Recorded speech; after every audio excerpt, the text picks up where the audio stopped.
Welcome to the Dark Nook Monster Shop. It's Halloween season, and that means cheap Halloween masks from the dollar store.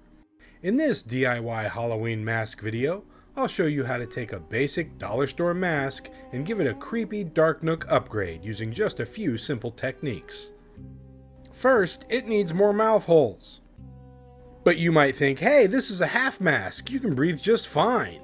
And sure, you won't pass out, but let me tell you, a few extra holes is all it takes to avoid the mouth area of a mask turning into a drippy face swamp. So I cut in a couple extra mouth holes for better ventilation. And while I'm at it, I remove those lame teeth too. Next, those eye covers have to go. This is what they do when they're working with plastic and they're too cheap to put a fabric cover over the eye. They block visibility completely, so I carefully cut them out and then trim and sand the edges nice and clean. Trimming plastic can leave sharp edges and pokey bits, so make sure to sand it until it's nice and smooth. And while we're sanding, I wrap a little sandpaper around a paper towel and scuff down the surface a bit more. This gives the paint something to grab onto later. Once that's done, I wipe everything down with a paper towel soaked in a little isopropyl alcohol, just to get rid of the dust and the oil. Now we're ready to sculpt. This is plumber's putty, or as I like to call it, Ghetto green stuff. It's a two-part epoxy putty, just like green stuff, but it's cheaper and this is available in any hardware store. The difference is it only has about 10 to 15 minutes of work time, and that means the time that it's soft and sculptable. Real green stuff gives you about an hour and a half of work time, because it's made for sculpting. Plumber's putty is made for fixing stuff, so you only get 10 or 15 minutes of work time, which means you need to work fast and in small batches.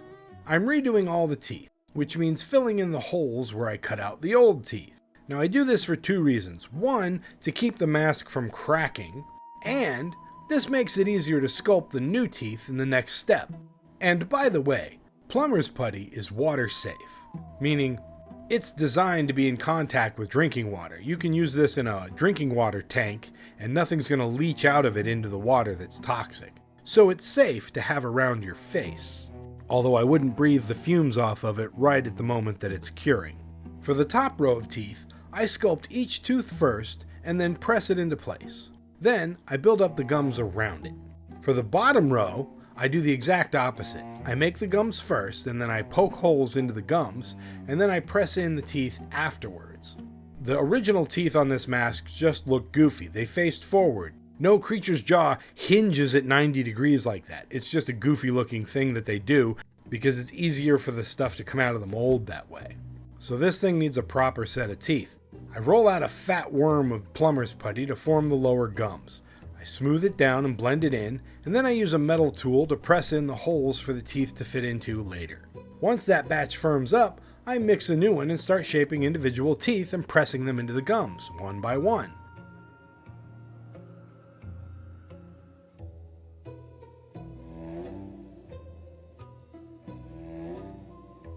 A little shaping and it's already starting to look way better.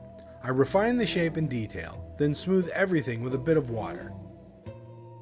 Once that hardens, I add fine details to the gums with a skinny little worm of putty along the gum line. I smooth that down.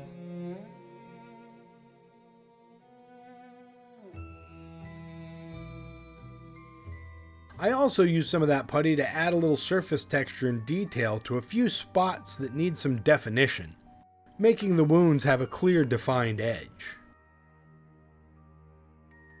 Before it firms up completely, I blend the gums around the teeth to make everything look nice, organic, and unsettling. A perfect creepy Halloween mask upcycle. Straight out of the Dark Nook Monster Shop. Now it's time for paint. I start with a basic coat of white primer mixed with a little Mod Podge. This helps the paint stick to the mask's plastic surface. Can you tell by the way I'm painting that I'm grooving to a little foxy Shazam? Yeah, thanks James Gunn for these earworms that are now stuck in my brain forever.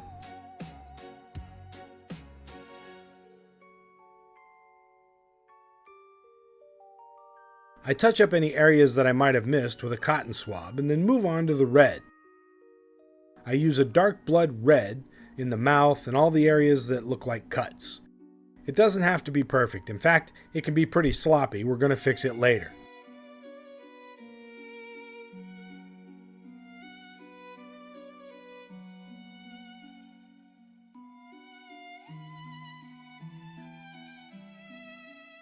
I also spatter some red into the low points for texture.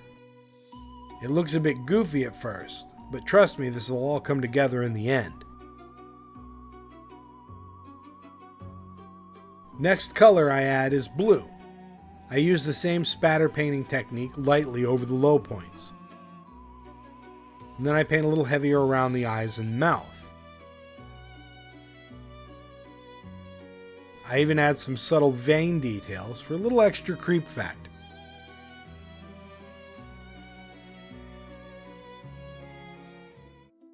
Then I switch to green. Same technique. I spatter over all the low points, and I darken the areas where the teeth meet the gums. This adds depth and makes them look more realistic and gross. Next, a flesh tone. I mix a light tan with a little Mod Podge to make it a bit translucent, and then I dust over all the skin parts.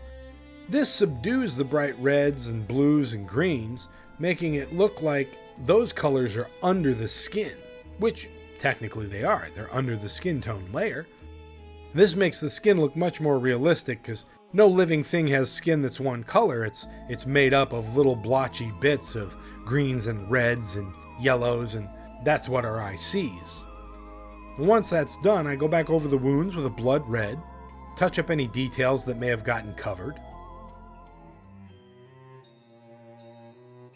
I fill in the cuts on the forehead, and I do a little detail work around the eyes and add some blotchy modeling effects for texture.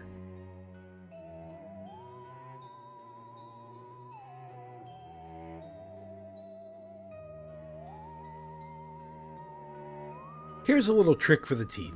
I paint them with the flesh tone that I use for the rest of the face. Because later I'm going to add white over this and then brown over that. So you're never going to see this base flesh tone color. It's just going to serve as a contrast for the white. I also use the flesh tone to touch up the skin in a few places, particularly anywhere that may have gotten lost under the red. Then I paint the stitches dark brown.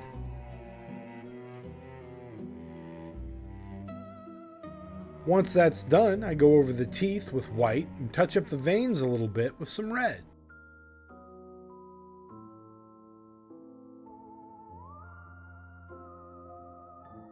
Next, I make a brown wash and dab it on the teeth.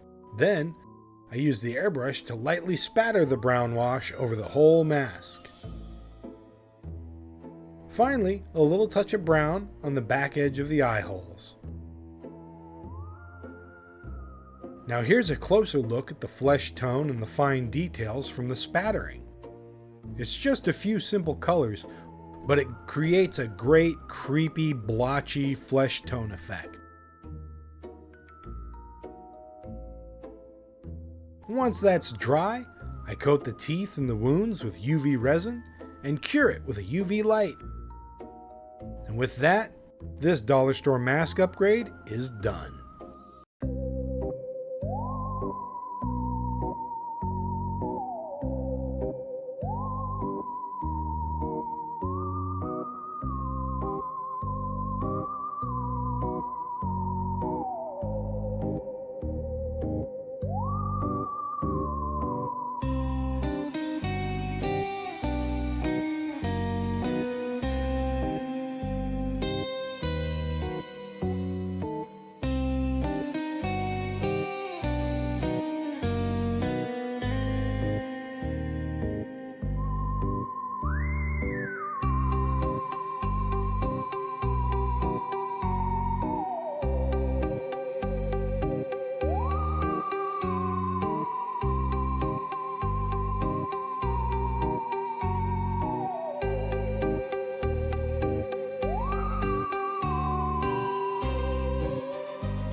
Thank you for checking out this DIY Halloween mask tutorial. If you enjoyed this video, please hit like and subscribe for more creepy creations from the Dark Nook Monster Shop.